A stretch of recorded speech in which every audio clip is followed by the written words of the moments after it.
नमस्कार दोस्तों, आपका स्वागत है हमारे YouTube चैनल में जिसका नाम है आईप्लैब।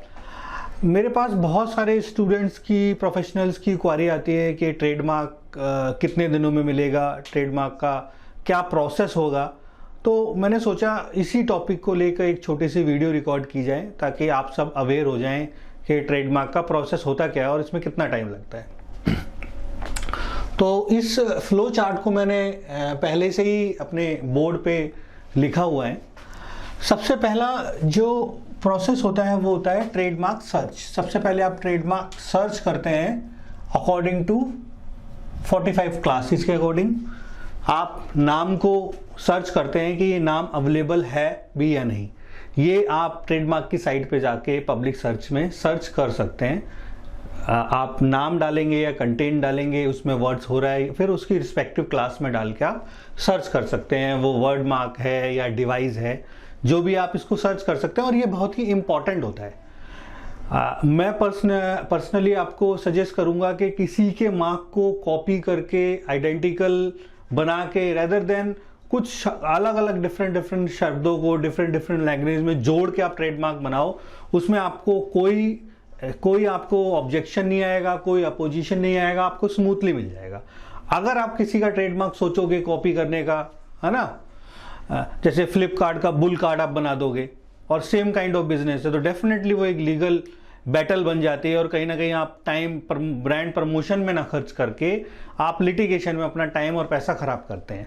तो आप अवॉइड कीजिए, किसी ट्रेडमार्क को कॉपी करने की कोशिश ना करें। अपने कई अल्फाबेटिकल जोड़ के एक नया ट्रेडमार्क क्रिएट करें। मैं अपना मानना हूं, जैसे मैंने कई लोगों को ऐसे सजेस्ट करा, तो अगर आप डिफरेंट अल्फाबेटिकल जोड़ के एक नया ट्रेडमार्क क्रिएट करते हैं तो आप देखेंगे उसको ट्रेडमार्क को पाने में आपको कोई प्रॉब्लम नहीं होगी। सिंपली वो हर स्टेज को क्रॉस करता हुआ आपको 6 या 7 महीने के अंदर आपको आर मिल जाएगा, उसका रजिस्टर्ड मार्क हो जाएगा। वहीं आप इंटेंशन आप ये रहते हैं कि इससे मैं सिमिलर लूं ताकि मुझे उसकी गुडविल का फायदा हो, वो लॉन्ग टर्म एक लिटिगेशन बैटल भी कई केसेस में बन जाती है और आपका अल्टीमेटली टाइम और पैसा दोनों खराब होते हैं। तो यहां पर आप सबसे पहले सर्च कीजिए। उसके बाद आप सर्च करने के बाद किसी प्रोफेशनल की मदद लेके ट्रेडमार्क एप्लीकेशन फाइल कीजिए, ठीक है। क्योंकि देखिए, जो ट्रेडमार्क डेली फाइल कर रहा है उसे उस एप्लीकेशन का सारा पता है और वो आपको अच्छी तरह फाइल करवा पाएगा। क्योंकि आप अगर अपने आप फाइल करोगे, है ना, एज ए प्रोप्राइटर में, तो आपको प्रॉब्लम होगी। आप कोई गलती कर दोगे तो तुरंत फिर उसमें फॉर्मेलिटी चेक फेल हो जाएगा, है ना, और उसमें फिर आपको टीएमएम फाइल करना पड़ेगा, उसमें 900 रुपये की फीस लगेगी। तो वो अवॉइड करें, किसी प्रोफेशनल की मदद लें। अगर आप चाहते हैं कि आप ट्रेडमार्क हमारे थ्रू फाइल करवाना, तो मैं भी एक ट्रेडमार्क अटॉर्नी हूँ, तो आप मेरी भी हेल्प ले सकते हैं। आपको नंबर मिल जाएगा मेरा, आप मेरे से बात करके मेरे से भी मदद ले सकते हैं ट्रेडमार्क फाइलिंग में। तो सबसे पहला प्रोसेस होता है ट्रेडमार्क फाइल, आप फाइल कर दो। फाइल करने के बाद वो एप्लीकेशन जाती है एग्जामिन के लिए। पहले तो फॉर्मेलिटी चेक होता है, वो ऑलमोस्ट हो ही जाता है, जिसमें चेक किया जाता है कि भाई आपने गुड्स की डिस्क्रिप्शन एज पर डाली है, क्लास के अकॉर्डिंग डाली है या नहीं, कि अगर आपने कॉन्स्टिट्यूशन, पार्टनरशिप का, प्रोप्राइटर का ऐसे कुछ चेंज तो नहीं कर दिया। पर वो मोस्ट ऑफ द केस में वहाँ कोई प्रॉब्लम नहीं आती, फॉर्मेलिटी चेक पास हो जाता है। फिर जो तीसरी स्टेज फाइलिंग के सब पहले सर्च फर्स्ट स्टेज होती है, फिर उसमें फाइलिंग होता है। उसके बाद जो आती है आपके एप्लीकेशन को डिपार्टमेंट में, ट्रेडमार्क में, आईपीआर में, आपको डिपार्टमेंट में, ट्रेडमार्क के ऑफिस में आपके उस एप्लीकेशन को एग्जामिन किया जाता है।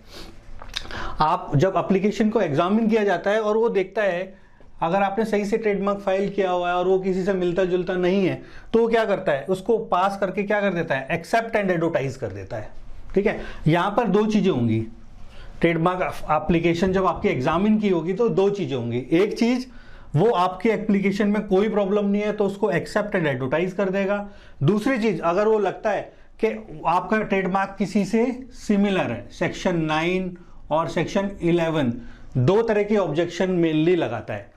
9 में आता है कि कॉमन वर्ड्स हैं, है ना, कॉमन वर्ड्स, कॉमन प्लेस, अगर आता है तो 9 में लगा के रिफ्यूज भी कर सकता है आपका ट्रेडमार्क, या यहाँ पर ऑब्जेक्शन रेज कर सकता है।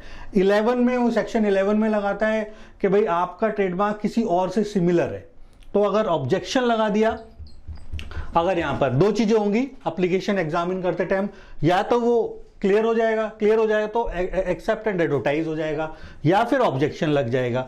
तो पहले ऑब्जेक्शन लग जाता है, फिर देखते हैं क्या होता है, फिर इस केस को डिस्कस करेंगे। ये दो सिचुएशन बनती हैं।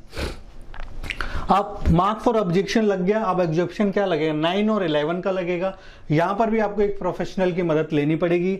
इसका रिप्लाई 30 डेज के अंदर आपको फाइल करना होता है। फाइल में आपको बताना होता है, फाइल में सिंपल कोई इतना टफ काम नहीं होता।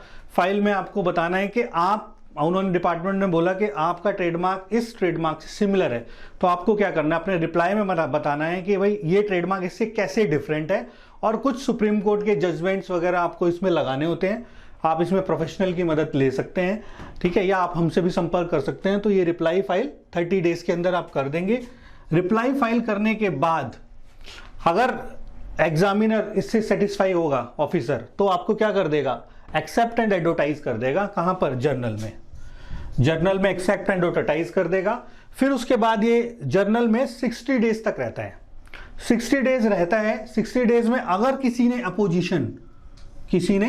अपोजिशन फाइल नहीं किया, मतलब भाई एक्सेप्ट एंड डिपार्टमेंट ने बोल दिया हमारी तरफ से ये क्लियर है, और ये क्या करते हैं, जर्नल में निकाल देते हैं। जर्नल में निकालते किस लिए हैं, जर्नल में इसलिए निकालते हैं ताकि जो जितने भी वर्ल्ड के जितने भी लोग हैं सबको बताते हैं कि भाई ये ट्रेडमार्क इस पर्सन को हम इश्यू कर रहे हैं। अगर आपको कोई अपोजिशन है, अगर आपको कोई प्रॉब्लम है, तो आपको 60 डेज का टाइम मिलता है। आप इसको TMO फाइल करके अपना ऑब्जेक्शन फाइल कर सकते हो, तो इसको ये ट्रेडमार्क नहीं मिलेगा। अगर 60 डेज में कोई अपोजिशन फाइल नहीं होता तो इसका ट्रेडमार्क इश्यू हो जाता है, जो कि ट्रेडमार्क सर्टिफिकेट इश्यू हो जाता है, जो कि वैलिड रहता है 10 ईयर्स तक। कितने ईयर्स तक, 10। और 10 ईयर्स खत्म होने से पहले 6 महीने पे आप इसको दोबारा रिन्यू करा सकते हो। तो ये तो मैंने बता दिया अपोजिशन का केस। अगर अपोजिशन लगता है तो दो तरह की ऑब्जेक्शन होती है, 30 दिन में उसका रिप्लाई फाइल करना होता है। अगर वो एक्सेप्ट हो जाती है अपोजिशन, तो फिर 60 डेज के लिए जर्नल में चला जाता है, और फिर जर्नल में अगर किसी ने अपोजिशन नहीं लगाई तो उसको ट्रेडमार्क रजिस्टर मिल जाता है। बट अगर आपकी जो ऑब्जेक्शन लगाई है, आपने रिप्लाई जो फाइल किया 30 डेज के अंदर, इसको उन्होंने एक्सेप्ट नहीं किया, तो वो क्या डाल देते हैं, हेयरिंग में डाल देते हैं। कहां पर, हेयरिंग में डाल देते हैं, डिपार्टमेंट हेयरिंग में। फिर ये लंबा टाइम लगता है, आपको 1.5-2 साल के बाद की हेयरिंग की डेट मिलती है। फिर हेयरिंग में जाके अपने आप को केस को रिप्रेजेंट करना पड़ता है। अगर एक्सेप्ट कर लिया आपका रिप्लाई तो सिंपल प्रोसेस हो गया, अगर एक्सेप्ट नहीं किया तो कहां चला जाता है, सो कुछ हेयरिंग में। हेयरिंग में जाने के बाद फिर आप डिपार्टमेंट में अपने फैक्ट्स वगैरह लेके जाओगे, फिर वो क्लियर होगा या रिफ्यूज होगा या जो भी होगा। अगर पर 30 डेज में आपने रिप्लाई नहीं डाला तो ट्रेडमार्क क्या अबंडेंट हो जाएगा, फिर इसकी वैल्यू खत्म हो जाएगी। जो एप्लीकेशन आपने फाइल किया वो सारे पैसे वेस्ट हो गए, ठीक है। और एक चीज और बताना भूल गया मैं, पर क्लास जो एप्लीकेशन फाइल होती है, तो बहुत सारे लोग पूछते हैं कि क्या फीस है, तो मैंने कहा वीडियो के जरिए आपको बताऊं, 4500 रुपए गवर्नमेंट फीस लगती है पर क्लास।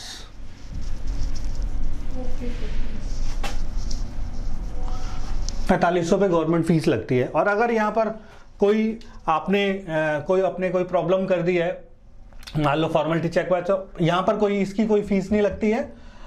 ऑब्जेक्शन को रिप्लाई फाइल करने की कोई फीस नहीं लगती है, वहां सिर्फ प्रोफेशनल की फीस जो आपको देनी होगी। हाँ, अपोजिशन अगर कोई आप किसी पे अपोजिशन लगाते हो, अपोजिशन की फीस 2700 रुपए लगती है, ठीक है। दूसरा केस होता है कि आप पे एग्जामिन गया और उन्होंने सीधे क्या कर दिया, एक्सेप्ट एंड एडवर्टाइज कर देते हैं। इसमें 60 डेज के लिए वो जर्नल में रहता है, और किसी ने अपोजिशन नहीं फाइल किया तो आपको ट्रेडमार्क मिल जाता है।